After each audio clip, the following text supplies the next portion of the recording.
The Ralgorian strike team moved silently across the rust-colored dunes. 6 of the hegemony's finest warriors, selected specifically for their resilience to extreme environments. Their chitinous exoskeletons gleamed dully in the harsh sunlight of HD 45,721 bits, a planet the locals called Taraxis. Commander Zexcroll raised a clawed appendage, signaling a halt. His compound eye scanned the horizon, focusing on a small dust cloud approximately 2 kilometers ahead. The human transport crashed there. He clicked, his translator converting the sounds into the common trade language. Intelligence indicates a single survivor. The human carries classified coalition data. Capture is preferable, termination acceptable. The squad acknowledged with synchronized clicks. They had studied humans extensively, soft-skinned mammals from a Class 9 deaf world, Earth. Physically weaker than Ralgorians, but dangerous in their unpredictability.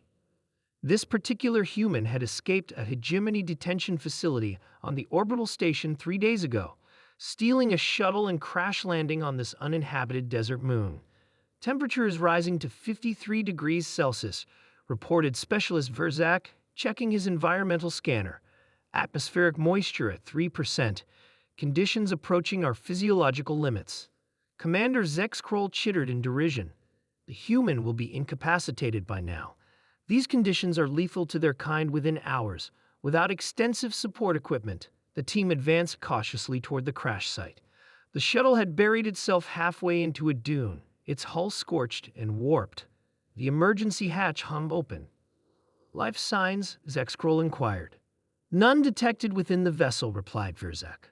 "There are tracks leading northeast." "Impossible," thought Zexcroll. No human could survive in this environment long enough to leave the crash site. Their internal cooling systems were primitive, their water retention inefficient. Yet the evidence was clear, a single set of boot prints leading away from the wreckage. "Follow the tracks," he ordered. They traced the human's path for 7 kilometers. The tracks never faltered, never showed signs of disorientation or distress. Just steady, purposeful movement across the merciless terrain. "Commander," called Scout Tikrin.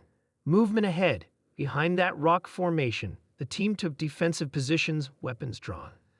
Zexcroll raised his optical enhancers and focused on the location. What he saw defied comprehension.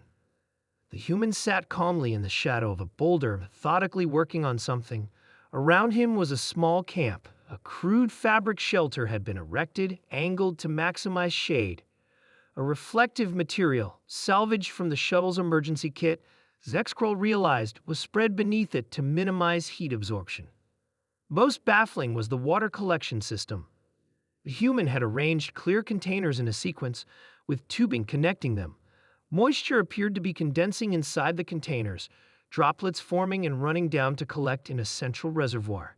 "Is it extracting water from the air?" Verzak's voice carried unmistakable disbelief. "Impossible," muttered another warrior. "Atmospheric moisture is too low." Yet the evidence was irrefutable. The human was not only surviving but had established a sustainable position. "Advance with caution," ordered Zexcroll. They hadn't moved 3 meters when the human's head snapped up. Without apparent alarm, the creature raised a hand to shield its eyes, studying them. To pew long enough, the human called out in accented but perfect Ralgorian trade speech. "I've been waiting." Zexcroll felt his team's unease through their synchronized neural link. The human should be dead, or at minimum delirious from heat exposure and dehydration. Instead, it appeared comfortable. "Human," Zexcroll called back, "you will surrender and return with us to hegemony custody." The human stood slowly, brushing dust from its clothing. It was wearing significantly less protective gear than when it escaped, having apparently modified its uniform by removing sleeves and converting pants to shorts.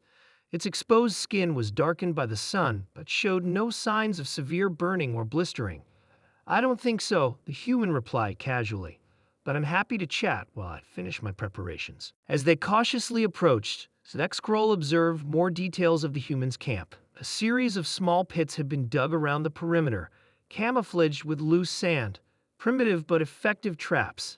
The human had created tools from shuttle debris, a reflecting device for signaling, a blade fashioned from hull material, containers for water storage. Most disturbing was what the human was currently doing, skinning what appeared to be a native desert creature, a burrowing predator known for its venomous bite and aggressive territorial behavior. You hunted a sandstreaker. Verzak couldn't contain his astonishment. The human nodded. Good protein, tough meat though. He gestured to several strips already drying in the sun. Jerky for the journey ahead. Commander Zexkroll felt a sensation he rarely experienced, a cold dread climbing his spine. What journey? The human grinned, an expression Zexkroll knew signified amusement or satisfaction. To your forward operating base about 40 kilometers southeast of here. The one you think is hidden. The Ralgorians shifted uncomfortably. That information was classified. This environment, Zexkroll began, desperate to understand. It exceeds human thermal tolerance, your water requirements. Oh, this. The human gestured around at the harsh landscape. This is nothing. We have training grounds harsher than this on Earth. Death Valley, the Atacama, the Australian outback. He shrugged. Basic desert survival. They teach this stuff to our children in wilderness programs. The human stood, stretching casually.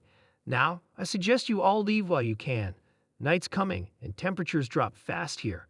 Your exoskeletons aren't built for rapid temperature fluctuations. As if on cue, a cold wind swept across the dunes. The Ralgorians' biometric sensors began chirping warnings. In that moment, Commander Zexkroll understood the true meaning of a deaf world species. It wasn't just about physical strength or technological advancement. It was this, the casual mastery of environments that should be lethal, the transformation of certain death into mere inconvenience.